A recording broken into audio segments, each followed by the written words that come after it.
Hello, and welcome everyone to Beyond Win-Win, building bridges in your most important relationships. I'm Katya Stepanov. I am a co-founder and CEO at Inheritance Project, and I am thrilled for this conversation today. I am so honored to be joined by my two co-founders, Mallory and Ariel, who are both co-founders and partners in business and also partners in life.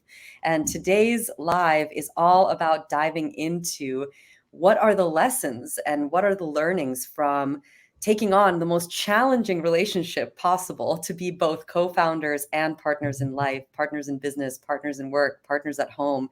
This is an environment that not many people experience, and we get to learn, and I get to learn from these two every day. So we thought, why not open up the conversation and bring you into it, especially this week with the theme of love and relationships in February every year. And what we've found as a team that we'll get into today is that the lessons that come from our personal relationships really do also apply in our professional and vice versa. And we're going to talk about some of those. I'd love to know, since we can't see you and it's a live stream, where you're joining from today. And one question that you hope that we can answer for you about conflict and relationships, if you have one on your mind. And as you introduce yourselves in the chat, I would love to introduce Inheritance Project to you as well. Inheritance Project is an organization that helps build inclusive communities at the most forward-thinking, innovative organizations that are shaping the future of our world. We love working with foundations, nonprofits, climate and green tech companies, and other organizations that have social good at their core. And the name of our company, Inheritance, when we say inheritance, we're not talking about money or property. That's part of your tangible inheritance. But we're talking about all of the invisible aspects of who we are, the ancestry, culture, values, beliefs, perspectives that shape you and shape your behavior in the world. And every individual has a unique inheritance that shapes the way they communicate, the way they lead and collaborate. Also, each organization has an inheritance, the norms, beliefs, and systems that have been passed down. So what we do is help you become aware of and transform your inheritance so that you can be the leader and the kind of organization that you wish to be. And we're so excited because this year we are opening enrollment for our spring course called Bridge Builders.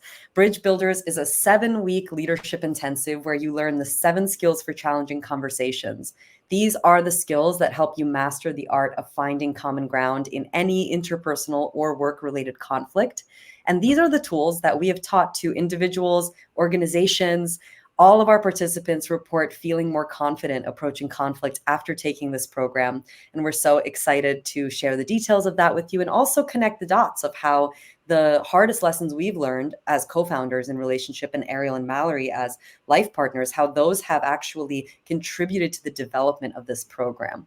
So I want to pass the microphone and let two incredible people introduce themselves to you. So can you share about yourself, Mallory, and tell us the story of your relationship? So the best question first, how did you go from being co-founders to life partners? Sure, I'll tell my version of the story first, and then you can hear Ariel's side of the story. I actually, it's funny because a lot of big changes in my life happened at the same time in 2019 when I ended my last 5-year partnership. And I actually took a sabbatical from my job at the time and spent 5 years in India. Oh, sorry, not 5 years, 5 months in India, doing a lot of reflection, meditation, yoga, deep practice. And I really realized through that I did really want to have a life partner. I did want to have a family, but I understood that a lot of the things that were really important to me in that kind of committed relationship were not there in my last relationship. So I made this really detailed list of all the qualities that I thought that my ideal committed life partner would have. And what was really important to me was that we shared a lot of the same values, vision for our life, and lifestyle.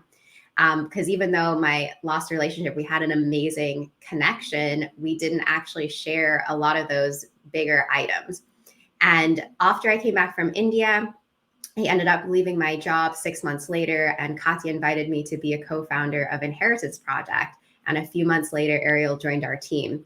And 2020 was a very chaotic year, obviously, for all of us to be starting a business. And in the middle of all of this, I started getting to know Ariel better and slowly started realizing that he checked off a lot of the items on my list. In fact, 100% of the items, which was totally unexpected, because when I was making this list, I thought, okay, I'm just going to go shoot for the moon, go for the gold. And if I meet someone who, meets 80% of these details, that'll be amazing. But here is someone I found who literally met 100% of them. And yet they're in the one role, literally the one person in my life who I can't have a relationship with, who I can't date because they're my business partner. So I found myself trapped in this conundrum of what do I do about this? Eventually, we ended up having some conversations, and it was really interesting way to start this relationship because broach the topic because this was in February 2021, so about a year after we started working together, and we really were clear that we couldn't just casually date each other as business partners. If we were going to have a relationship, it would be something that we would have to do incredibly intentionally, and we'd have to make a commitment that that's the kind of lifestyle we really want to be in a work relationship and a life partnership. And we had to make sure that we were aligned on everything that we wanted in life. So very unusual compared to any other relationship I've been in. Day one, we talked through all the big stuff. Do you want kids? What's your relationship with your family? What are your values? What kind of life do you want? Where do you see yourself living?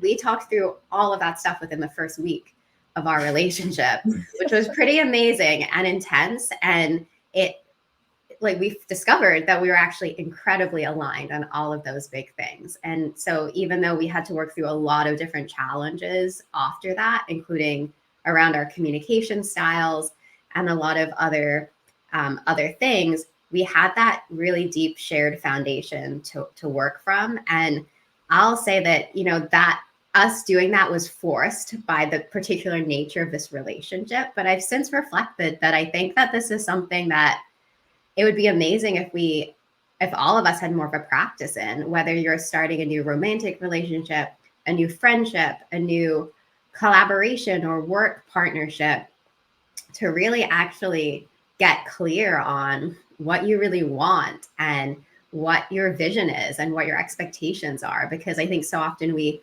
go into things because they're exciting or there's great chemistry there, but we wait until something goes wrong to unearth that there's actually a lot of misalignment on a lot of these big areas.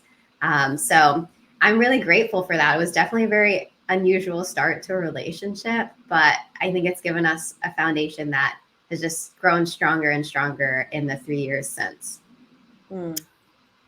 Thank you, Mallory. I'll highlight that this idea of aligning on a shared vision before you jump into a collaboration or relationship is so often the misstep that we discover in working with our clients. They're like, we're in all of these conflicts. And then we ask, well, did you have a proper introductory meeting where you aligned on the vision and defined the terms you're using and made sure everyone was on the same page about the outcome and the desired product, right? And so often that didn't happen. And so later on, it's a retroactive conflict based on something that didn't happen in the beginning of the relationship. And it's really special to hear how you were forced into that, but it actually allowed you to be clear on what you were jumping into together if you were going to take that step.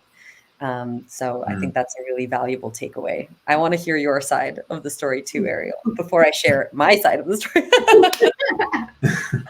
Well, it's interesting to think about this aspect of finding alignment. And I think one of the reasons why our relationship actually had the opportunity to blossom was because we had actually done that with our company first. And so when I came into Inheritance Project, it was at the start of 2020, and I was looking to be part of a team that was in line with my values. And when we kind of came together and talked about how we wanted this company to be, and moreover, how we actually wanted to spend our time, how we wanted to live our lives, it became clear that this would be a non-traditional company, that we were going to be going on retreats together, that we might travel and work from abroad together, that we go dance together, we do yoga together, and that was all part of our interaction. So it kind of felt like I was coming into a family first, and that was something that set the stage for the gravitational pull to even be there. In another company that wouldn't be the case. And so it's funny because Mallory's version sounds like it's very calculated. There's lots of checklists, and there's like she's like the mafia kingpin, like looking at many steps ahead. I feel like I came into it almost by surprise, because I had the sense that I'm coming into this family, this work family, and we would go on retreats, and it felt like every time we sat around the fire, this gravitational pull towards me and Mallory would continue to become stronger. And after one such retreat that we went on, I'm driving with Katya back to New York City from DC, and she's like, and you're like, well, if you and Mallory want to, have a relationship, I would totally support that. And so, which caught me very much by surprise. And later, later when we kind of had established that there was a connection and a draw together, I was very nervous because I was like, Ariel, don't be an idiot. Like, you are in a pattern of like not having successful relationships. Like, you can't mess this one up. So like this is the relation. You can't screw this up.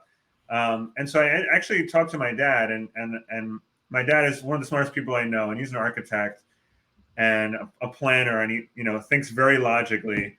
And so I was hoping to get some like I get perhaps like the wisdom I was expecting was like, this is clearly a very bad idea, as you know. But he said actually, when take some time, and if it feels like something that you can't avoid, then see how you will work with that.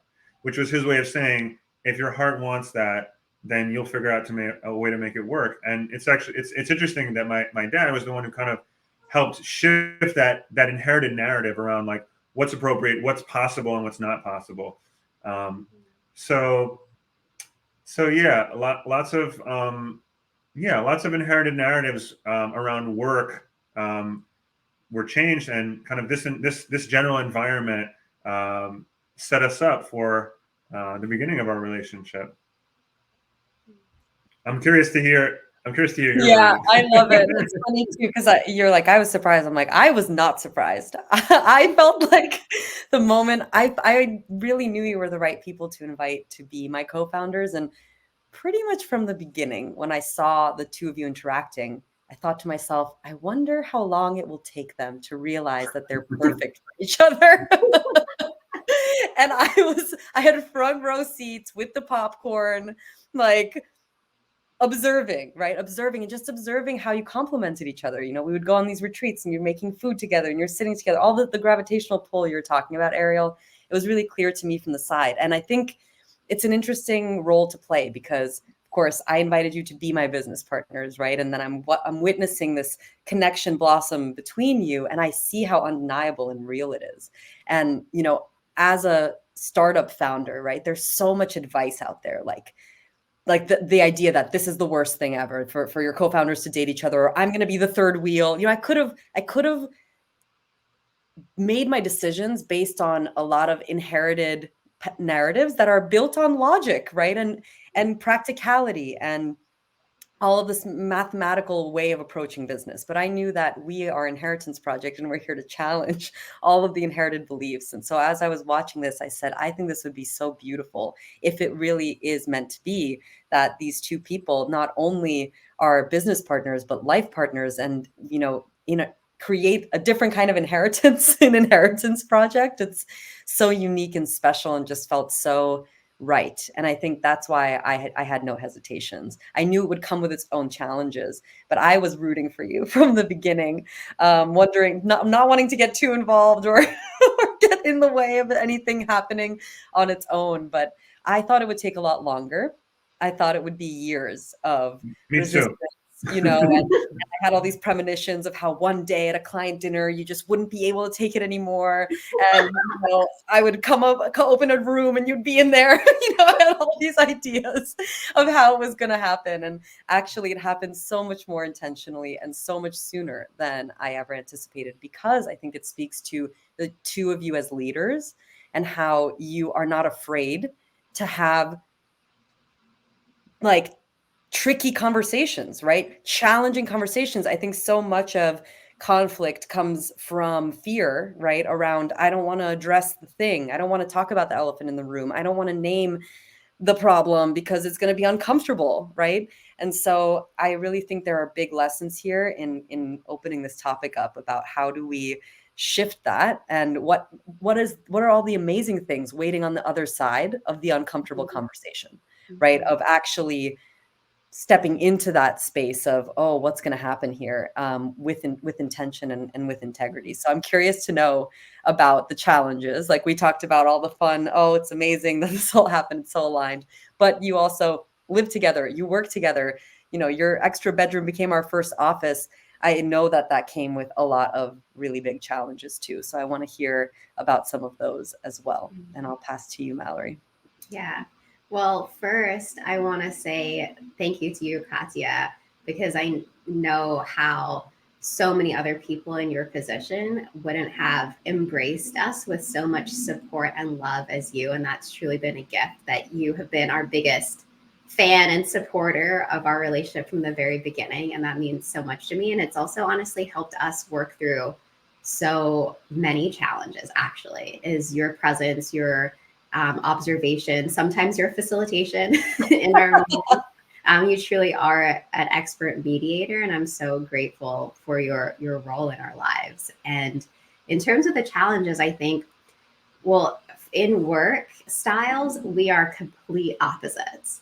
Like, to broadly generalize, I'm someone who is more of a big picture person. I like to do things really quickly, and I like to move fast. And if something's 80% good, then I'm like, great, let's move on to the next thing. And Ariel, on the other hand, is so thoughtful and intentional, really pays attention to all the details. And that's one of the reasons why all of our programs are so powerful and why we get such incredible feedback from all of our participants, is because he puts so much care into every little thing that it really makes it different and special from anything else that's out there. So our strengths really complement each other, but it's a double-edged sword, right? Because on the other hand, they're the things that can drive each other crazy. So one of the tools that we teach in Bridge Builders that we actually learned from nonviolent communication and from a coach and a mediator that we were working with in that field is making really specific requests. Because and there are a few things that I realized were causing a lot of tension in our work meetings. For example, if Ariel was leading the meeting, he might go straight into talking about all the details related to a project. And I would be really confused because I couldn't orient myself to how does this fit into the big picture.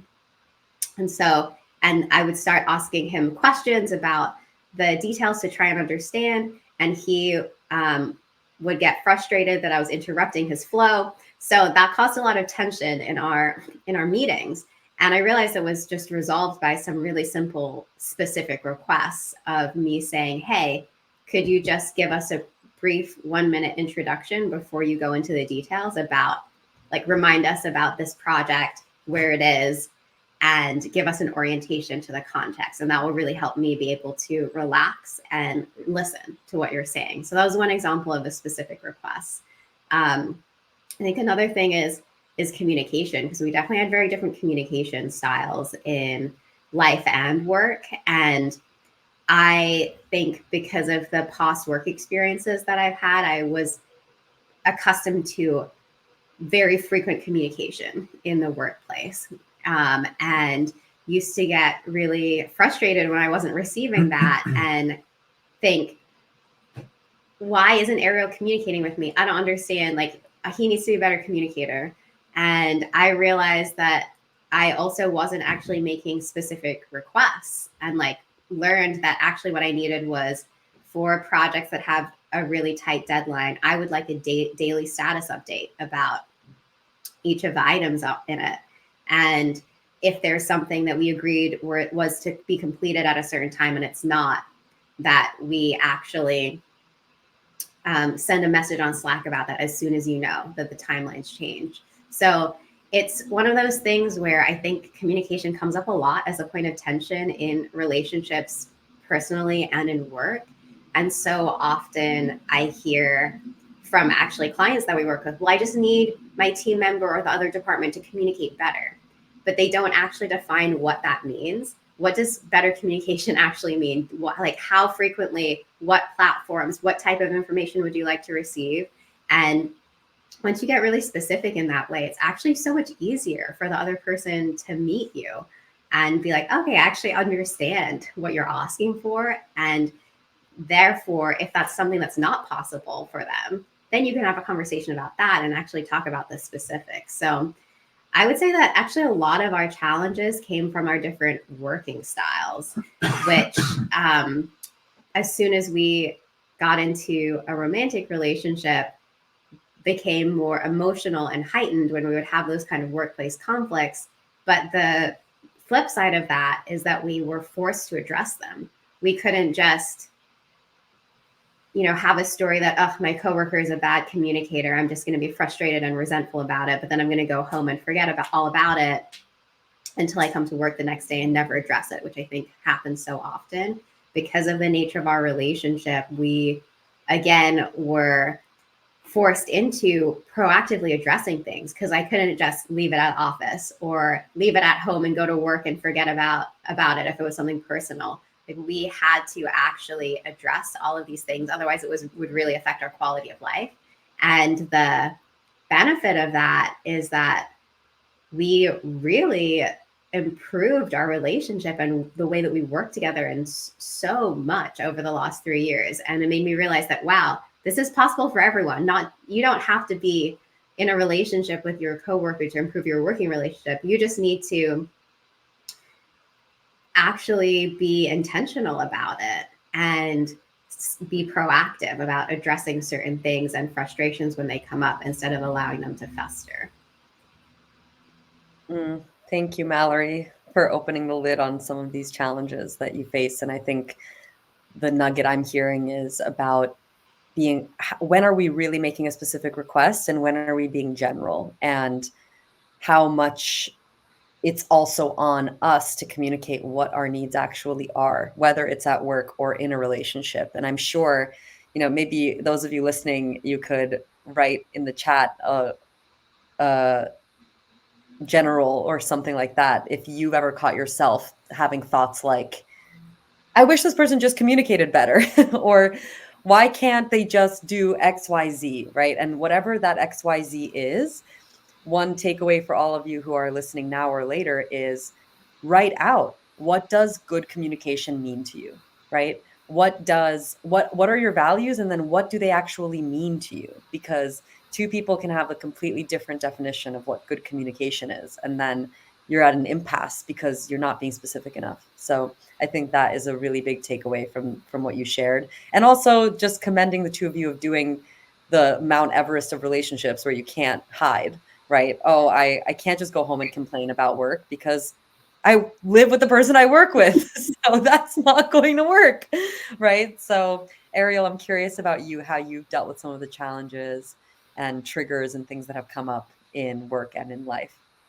Yeah, so I'm actually to answer this question, I'm going to piggyback off a question that Carrie left in the chat, and it was saying, I'd love to hear how do you find time to have relationship check-ins, and do you subscribe to a certain model? And I think that what became our way of dealing with relationship issues actually was born directly out of our relationship at work, and this practice of giving each other feedback and addressing issues And what ultimately we came to make part of our practice was what you could refer to as radical ownership, which means that whenever something happens that has negatively affected you or triggers you, before you go and address with that person, you stop and you ask yourself, how did I contribute to this situation? How did I contribute to this situation, or how did I create the conditions that allowed for this situation to come up? And when coming to the table and addressing an issue, you make time for it intentionally. You say, like, you don't say, like, hey, I need to address this with you right now. You say, like, hey, I want to address this thing that came up. When would be a good time? That's just like a good practice. And then when you come to that conversation, say, here's what I noticed. And you go through the process of making specific requests and being curious about their experience, but always saying, I could have done this better, or I should have set this boundary, or I should have communicated this, or I could have given more communication around this. Because at the end of the day, that's what's going to empower me to have a different outcome. And until I'm doing that, I'm putting the responsibility on somebody else to be the director of my experience, the director of my emotional experience. And so what ultimately happens is when you approach issues in that way, after I say, well, you know what, even though technically this was something you did wrong, or that you wronged me, or that this triggered me because you did this and you were inconsiderate in that way, if I come and I say, this is how I contributed, the other person instinctively does the same. And then you're creating a culture where everybody's taking responsibility. And that's a culture, with whether it's in a relationship, whether it's in a boardroom, whether it's in a team, where people are always taking responsibility. So people are always looking for, how can I grow? How can I make the situation better? How can I take responsibility for the outcome for us as a team, as opposed to saying, this is what I need for me to be satisfied. And it kind of speaks to the concept of, the idea behind this talk. It's like moving beyond this win-win approach where it's like, I can get my needs met, you can get your needs met. It's like, no, this is actually looking after the whole. So I think this radical responsibility has been a really key factor that differentiates the way that certainly the way that I approach this relationship from a lot of previous relationships. I give a lot of credit to that. Absolutely. And what you're talking about is making me think about the challenges that came up interpersonally between all three of us, and how this was the big takeaway for us, that if we're in a committed relationship and we all have a shared vision. So that was like step one, and what was revealed in this conversation: align on your shared vision, right? With your teammate, with your co-founder, with your life partner, with your collaborator. It doesn't matter who it is. Align on the vision of your long-term relationship, because that's the foundation. But then how you get to that vision, you're all different. Everyone has different communication style, different needs, different desires. And we get into this zero-sum game mentality in relationships of like, well, if they're not doing XYZ, or they're not meeting this need, then it's over, right? Or I'm going to judge them and write them off and complain about them too. Right, they're wrong, I'm right, I'm defensive. This is now the biggest drama in my life, instead of how am I contributing? How am I showing up to our relationship? And is the way I'm showing up leading to the result that I want in the relationship, right? And when things go wrong, actually looking at it as a shared responsibility, that we're both contributing to the thing that happened, all of us, or all three of us in our case, right? So how do we shift out of shame, blame, pointing fingers, and saying, okay, clearly this went wrong. Like, what role did each of us play in it that we can see? So it becomes a creative experiment. What could I have done differently is a much more actionable way of viewing something than whose fault is it, right? And let's get on the whose fault is it train, which I'm sure is true across the board in work and life relationships. And Carrie, when you're asking do we subscribe to a certain model? It's the 7 skills for challenging conversations. That's what we designed out of all of our interpersonal and work conflict, was this tried and true process of approaching challenge, or approaching a check, even a relationship check-in, from the lens of these 7 skills. And the first one is pause and breathe. So we now take breaks when things go wrong or we feel tension in the meeting, right? We actually take a break. And then we lead with curiosity and we say, hey, tell me about what's going on there for you. I think that's one of the most important steps. And we'll talk about that a little more later. But actually removing the shame blame framework from the relationship frees you up to actually use a structure or do something differently in approaching a conflict than defaulting to your inherited conflict pattern. So I also want to ask you about your inheritance, right? And the inherited communication styles. Why is it so important to understand your inheritance when you're getting into a relationship with anybody? And what are some of the reflections that you found in your relationship about your inheritance and how it's played a role in your dynamics? I'll ask this question to you first, Mallory. I'm grateful you asked this question because we actually get a version of this a lot from our clients, which is, well, I don't understand why we have to talk about our inheritance and our personal background and our history and our culture. Why can't we just learn communication skills? Let's just learn the skills. And that, makes sense from a certain mindset. If you think that humans are just like machines, that you can just plug in a new skill and go. But the fact is, we're all running on inherited operating software, which was subconsciously programmed into us based on our early life experiences and our culture. And most of us are working in workplaces. I mean, we live in New York City. This is the UN capital of the world. It's a melting pot of so many different cultures. And we've all been taught different norms about how to communicate. So for example, for me, I grew up in the UK, in London. Definitely there's a different communication style than in the US. It's much more indirect, much more subtle. And people generally talk quieter also.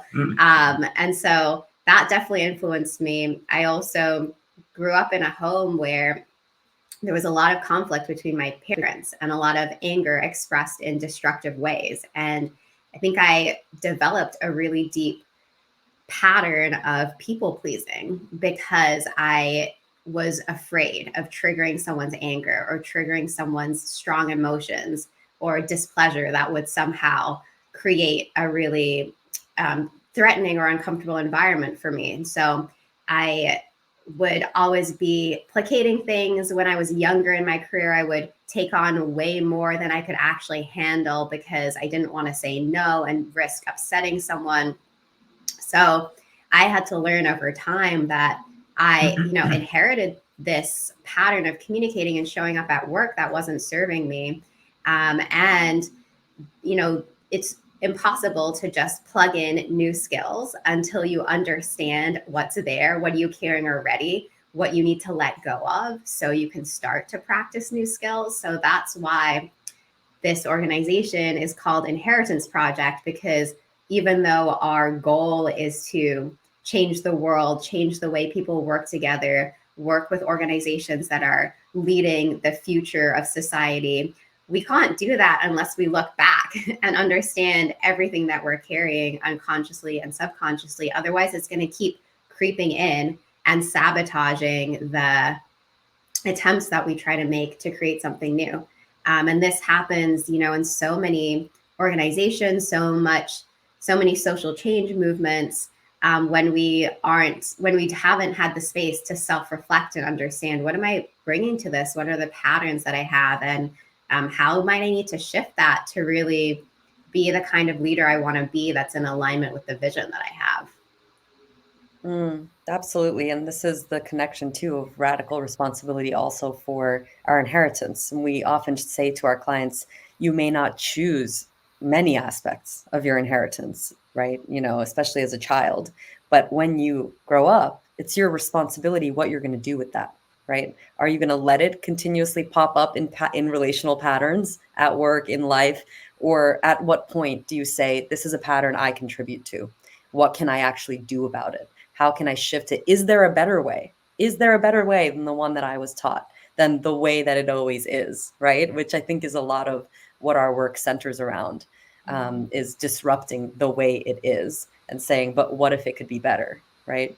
Yeah. So I'm curious, Ariel. Oh yeah, go ahead. Oh, can I just add on to that? Yeah. Because in a way, like the way it is, sometimes we're not even aware of that. It's so subconscious. Yeah. And, you know, both of us carried inherited beliefs that, oh, you definitely shouldn't date someone you work with, and especially not if they're your business partner. I'm not sure if anyone ever actually explicitly told me that at any point in my life, but we sort of absorbed that notion from our culture.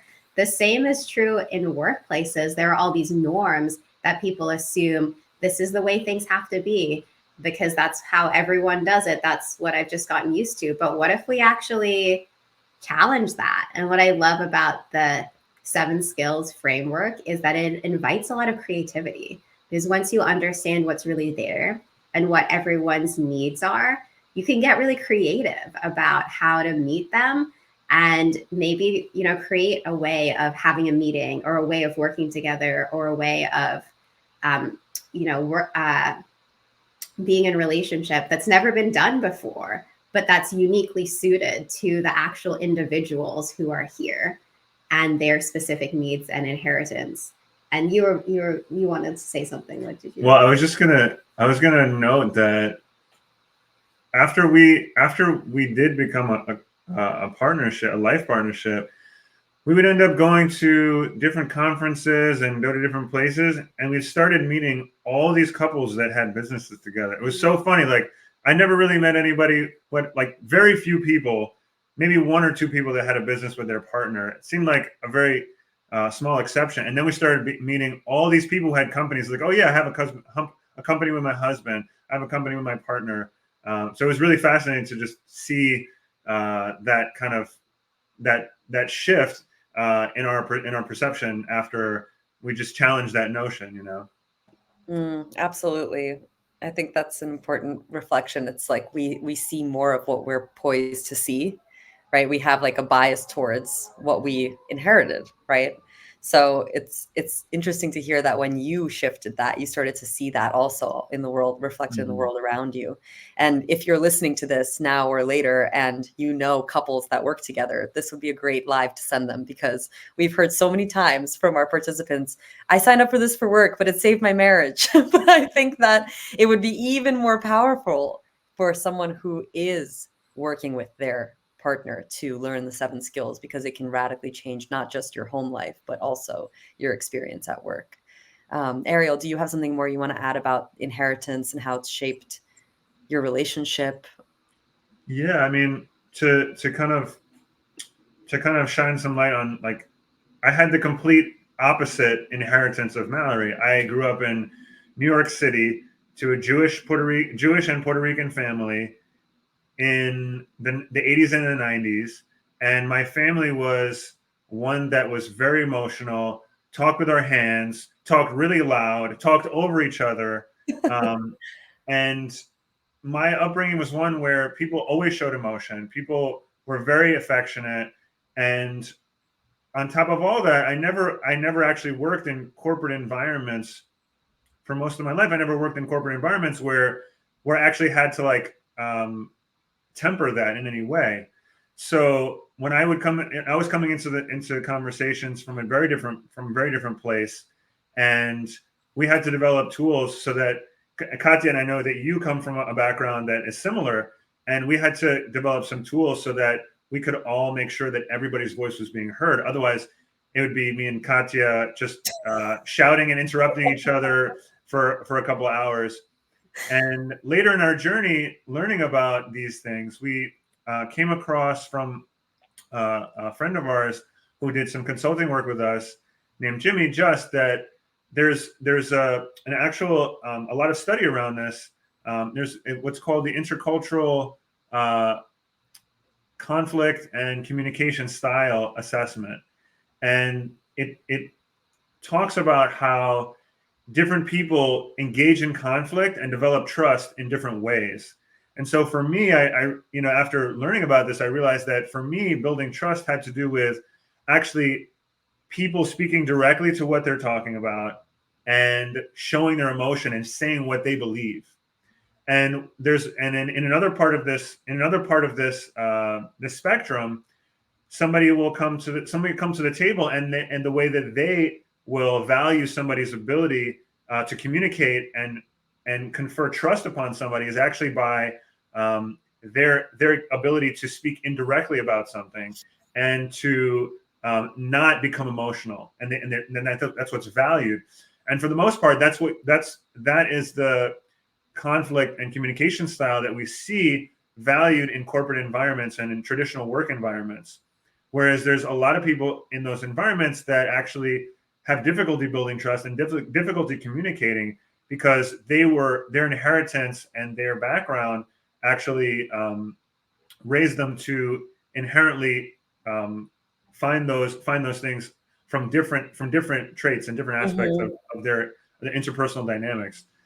So understanding this helps us come into work environments and become better leaders and understand that we are dealing with people who create trust and communicate in different ways, and that creating an inclusive environment and one that's ultimately more effective is one that has that awareness and can address creating trust and creating good communication intentionally and using these different ways of seeing and ways of understanding each other.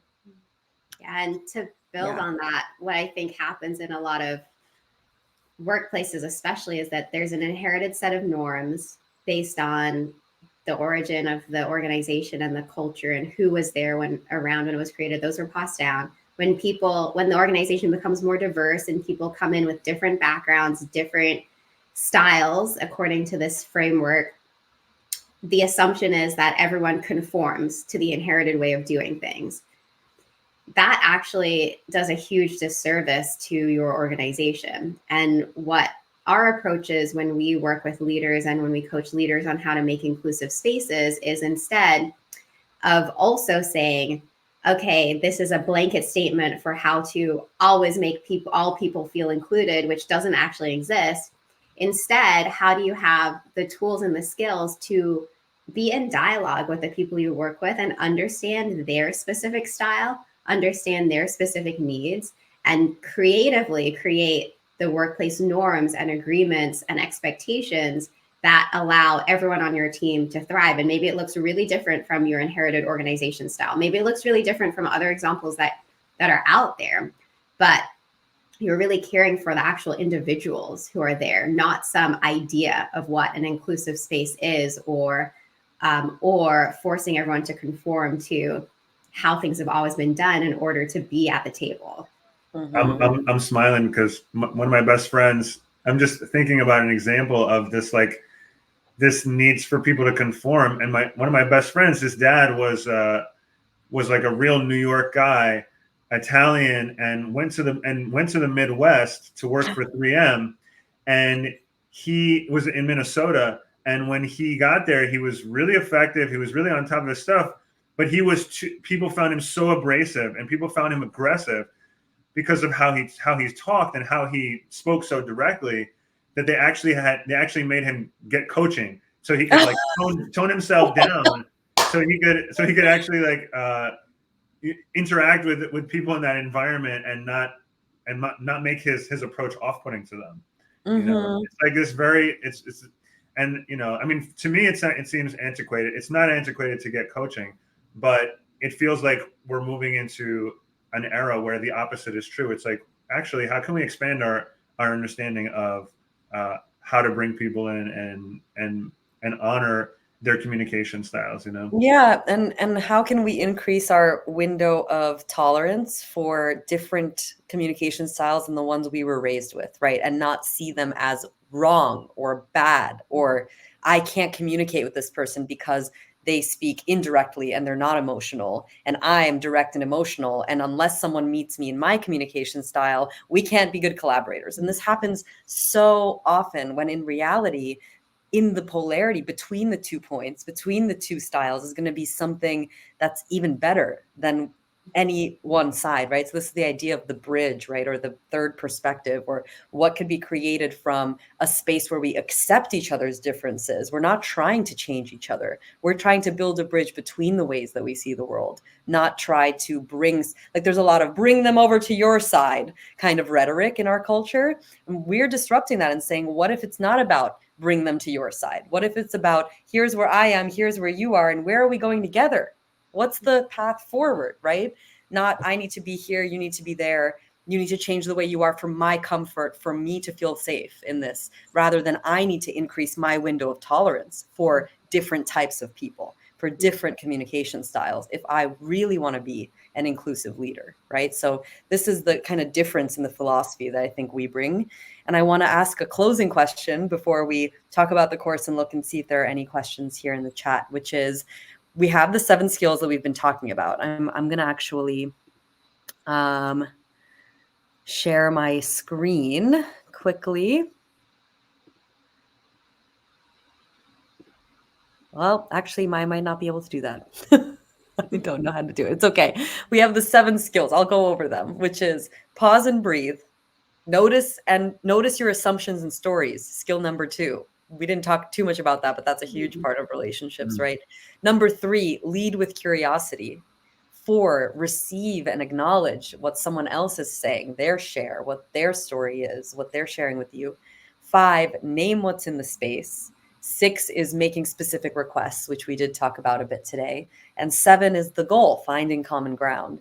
And so I'm curious, in your relationship, at work and in life, which tool or tools, if there are more than one, do you use the most from these 7 skills in resolving conflict?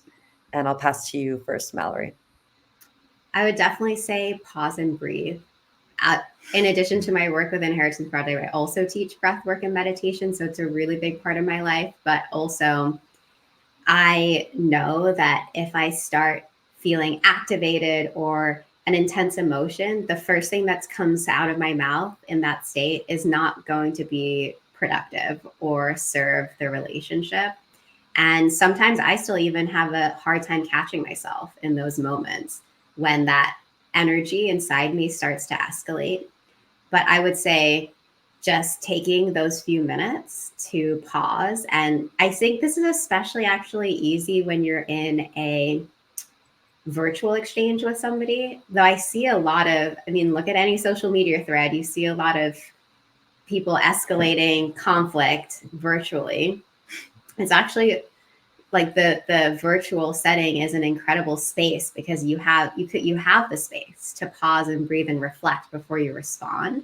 So I would say, yeah, if I were to give one takeaway to anyone, it's like if you receive that email or message or something, whether it's someone from work or a friend or your partner, that really gets you going, to just not reply right away and pause and breathe and let yourself regulate. Because when you actually are in an activated state, your brain is almost going into survival mode. So you have less access to your prefrontal cortex, which is this front part of your brain where which governs logic, creativity, empathy, and collaboration. So when we are stressed out or really emotional, we don't have access to those elements in the same way. That is what really allows us to find a successful collaborative solution to an issue. So pause and breathe. While we say the 7 skills aren't in any particular order, that one does come first, I think, for a reason, because no matter what is going on, if we give ourselves that moment, we can usually come to the table with a much better mindset and access to our inherent resources and perspective. What about you? Yeah, I'm glad you reminded and brought in the notice, stories, and assumptions. And I think that I would put notice, stories, and assumptions and lead with curiosity together as part of the process that has really transformed, I think, equally my personal romantic relationship as well as my work relationships. And I think this is something that it's another one of these things that we do automatically without realizing it. It's like we always have a certain set of stories about what's going on, and when we get into a conflict, there's always a very large chance that the story that you're coming in with is actually different from the experience of the other person. So being able to just pause and say, okay, what am I actually like projecting onto this situation, and then saying, okay, what am I projecting as like the whole story, and what is actually happening? So that's very difficult to do, but that practice, and it's one of the things that we teach, it's probably one of the hardest ones, that will completely transform the interactions that you have. And when you actually can come and put your story aside and actually ask with genuine curiosity, hey, this happened. I'm curious to know what your experience of that is and why this went the way it did, without coming with blame, without coming with an accusation or a projection. Then you invite in that person to feel safe to engage and work through the situation. And oftentimes they'll say something that that completely disarms you and say, "Oh, I didn't realize that somebody in your family died, and that's why you hadn't responded." So often there's just misunderstandings that get lost because we've already written the story. So that has helped with my relationship with Mallory, with you, with my own parents, with my friends when I started taking this into larger context. So I would say that's really transformative. And yeah, I mean, each one of these is so huge that one really needs to like practice them all. But I think that one is one of the major shifts. This is why we have 7 weeks to integrate these tools and not 60 minutes. And that's the good news for learning these different ways of communicating. And I appreciate both your shares. I would say the skill I use the most is lead with curiosity, and especially in our dynamic, and looking at it like, as someone who is in meetings with the two of you and you live together, right? And you come to the meeting together and often you leave together. I would find myself making up a lot of stories if the energy was off in the meeting, that it was my fault, right? Like, oh, they're mad at me, or I've done something wrong. And this is my own inheritance, that because I grew up in a household where I was often punished and guilty of something. That's the environment I grew up in, where I was constantly monitoring myself and hyper vigilant about the facial expressions of the people I'm talking to, their moods. It's something that I inherited from a really scary childhood environment, to monitor the environment, right? And make sure that I'm not about to be punished for something. And that plays out in my work relationships, in my personal relationships. And one of the biggest gifts of the tools has been me catching myself when I'm making that story up. Oh, they're mad at me, or something happened that I don't know about, and actually just asking the question and saying, hey, how are you doing today? Or what's going on? Or, or even just naming, sometimes I have a story that you're not telling me something, right? What a relieving opening for, if I can name that and say, maybe this isn't true. I just feel I'm making this up, right? And invite actual information to come in the story, because 99.9% of the time I'm wrong. Something else happened. It has nothing to do with me, but I could have been in this suffering state of all day being anxious about, what did I do? Why was that meeting so strange? Like all of the things that come up in the aftermath of a tense exchange can be relieved from just having a really simple process to follow. And the reason that we're so passionate about teaching this is these are all the tools I wish I was taught in school, right? That I wish I was taught in college.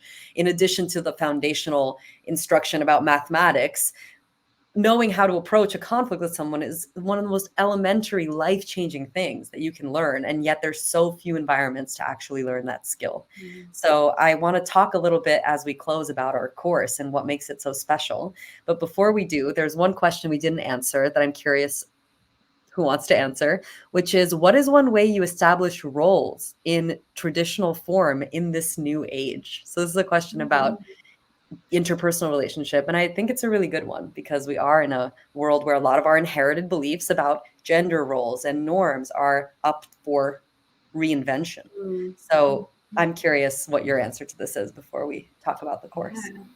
I think that I'm really excited, for one thing, that we live in this society in the 21st century where we do have the freedom to create the kind of relationships that we actually truly want, and that can look so different for different people and doesn't have to conform to this one societal standard. And I think it's incredible, the kind of explosion of creativity that's happening in this realm.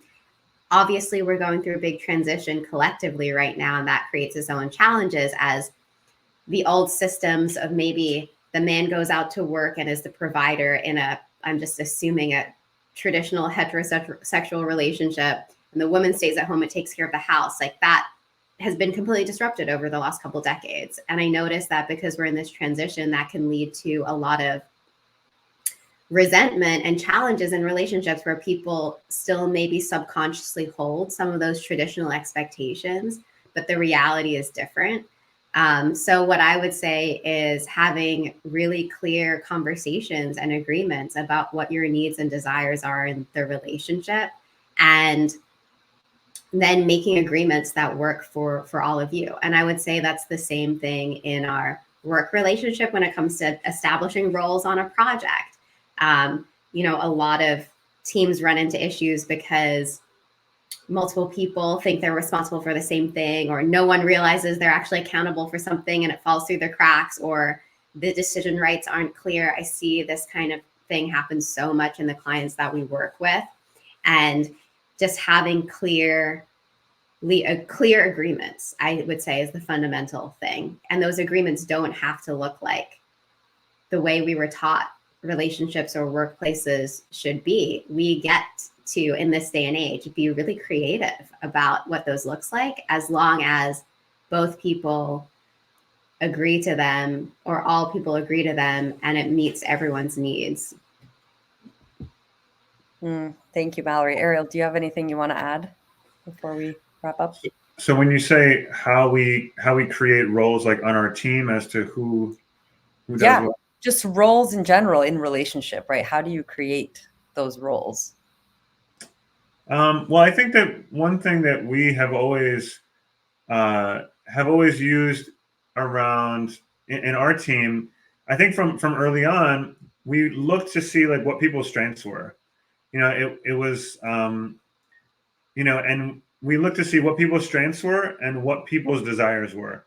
And I think that was really formative for me very early on, when I kind of came on and I was like started doing business development. And then we had this check-in during our year, our year planning. And before we jumped into planning and how we're going to continue everything we're doing, we asked the question, what really lights you up? Like what gets you really excited about working on this, on all the stuff that we have to do? And I remember in that first conversation, I said to myself, like, well, I really want to do creative work. I really want to give that part of myself to the business. And what ended up happening is that I ended up taking on the creation of our branding, and that becoming one of the most really fulfilling and valuable parts of the development of our business. Something that is really very much a very strong part of what we offer, and something that we get a lot of feedback and a lot of recognition on. And that happened because we stopped and asked that question, like, what do people want to do? What are our skills best suited for? What excites you about working this project? And really kind of deciding that as a team, as opposed to perhaps another model, which may be one leader kind of assessing everybody and saying, you do this, you do this, you do this, because this makes sense to me. So I think that, that collaborative, bringing that collaborative energy, and seeing again what's best for the vision, has been really formative in that respect. So my key takeaways from this response is they're as traditional, the idea of what's traditional changes. It actually opens us up to redefine our role in relationship based on what we actually want to do and want it to be. And that's a beautiful thing, right? So you may find a couple that, one person wants to do something totally outside the traditional gender norms, and someone else wants to do something else. And it's really just about how do you make something that works best for you. And I think this is an undervalued lesson in business, because we also have inherited beliefs about roles in business, right? What does being a manager mean? What does being a CEO mean? What does being a COO mean? Or any of the titles that we inherit from the business. And so often we think that that's implicit, but a lot of what we're doing with our training and in the way we work is making the implicit explicit. And the same is true about conflict, right? How often we get in conflict and we wish that the other people in conflict would approach things the same way we do. But the truth is that we don't often get taught a shared language. So one of our visions for the world is that we can give the gift of shared language around conflict resolution to as many people as possible, so that everyone can have a map that they can use that is guiding them towards a different way of approaching conflict as building a bridge rather than win-win or lose-lose, right? Actually creating a new way of approaching conflict. And for those of you who are here and who have tuned into this hour, we're going to drop a link to the Bridge Builders course in the chat. And in the follow-up email, you'll get a special little discount code if you want to join us this spring for the 7 skills training, becoming a bridge builder. And I'm curious if either of you has something you want to add as we close as to why you really believe in this course and what makes it different. And I'll say that the thing that makes this so different from any other program that I've been in or even taught before is the exercises and practice that we do in the course with the concepts that we're teaching. So often a course is about like learning a concept and then you're expected to practice it outside of that. And we build in exercises to unpack each of these skills that are fun to do. So, challenging assumptions and stories, it's all about a game called What Do You See that we play in the course, right? We gamify and make everything in the course experiential so that you're learning these tools and actually being able to practice them in real time and not just keep them as an idea in your head or notes in your notebook. How about you, Mallory and Ariel? What are your favorite things about the course? I am so excited about this program, Bridge Builders, because I think now more than ever, the world needs bridge builders. We need leaders who can transcend polarization and division, which is literally tearing our world apart right now. And I know that a lot of you are here in our community because you care about the world, you care about the greater good, you care about improving things for your community, for the communities around you.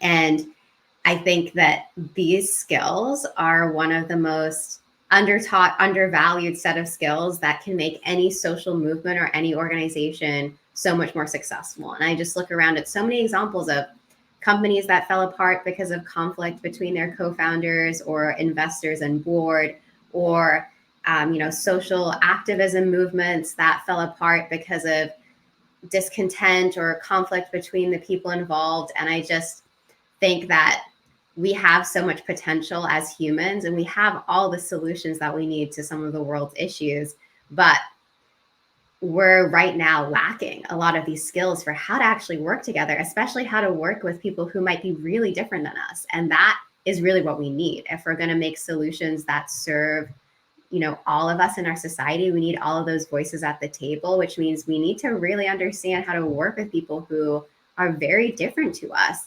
And this isn't I also worked at a job where I just started managing people. I never got any formal training in managing people. So I wish I had gotten a course like this earlier in my career. I had to learn a lot of it through trial and error and through experimentation and learning in relationship with both of you. And so it's such a joy to get to continue practicing with this incredible community, and everyone who's in this program is such an inspiring and powerful leader in their own right, who's doing incredible things in the world. And it's such an honor to be the convener of all these incredible people and building this community of practice together. So if you're listening and any of these ideas speak to you, I would be so excited to welcome you into our community of bridge builders. Thank you, Mallory. Ariel? Yeah. So, I mean, yes to everything. Like in the world, and right now we need it. And yes to the inspiring community that and the people who self-select to come into these programs. Like I did the course. I actually went through the course myself, and I was so blown away and inspired by all the other participants who brought so much wisdom, and like these so many things that are still that become part of my practice. But I think I'm somebody who really likes structure, Structure allows me to find creativity. The constraints of structure allow me to find my creativity and my abilities to develop. So having a structure and having a roadmap really makes something that seems so completely amorphous and unbelievable, unmanageable, actually really, really manageable. And I think, with some conflicts, we just see them as like irresolvable. Like we just look at some conflicts and say, well, there's no solution to that. But I think having this process has really challenged that for me, and has shifted some dynamics in relationships that I thought were just inherent to them. The other thing that I would say is that what's really exciting about it is that a lot of the skills that we teach are hinge habits. So while they may stretch us emotionally, or they may stretch us in our capacity to engage in those types of situations, the actual changes that we're making are very small changes that have a huge impact.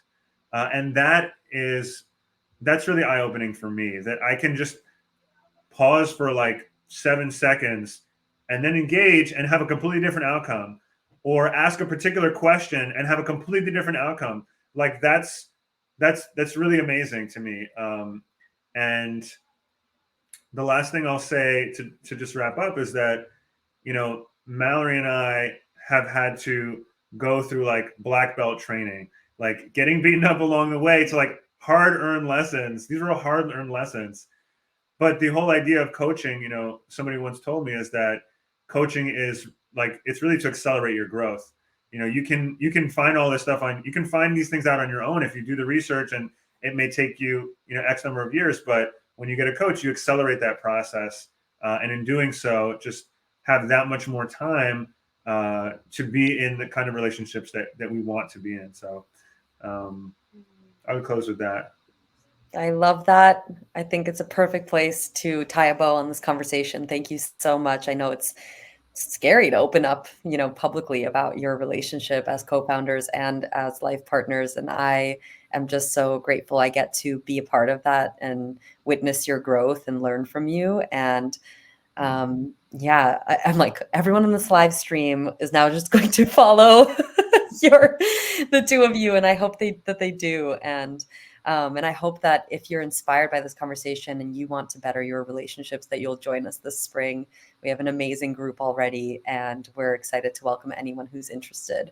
You'll get all the info. There's also a link in the chat, and we hope to see you soon. So thank you. Have a beautiful rest of your week. Thanks so much. Katya. And thank you, Katya. Bye.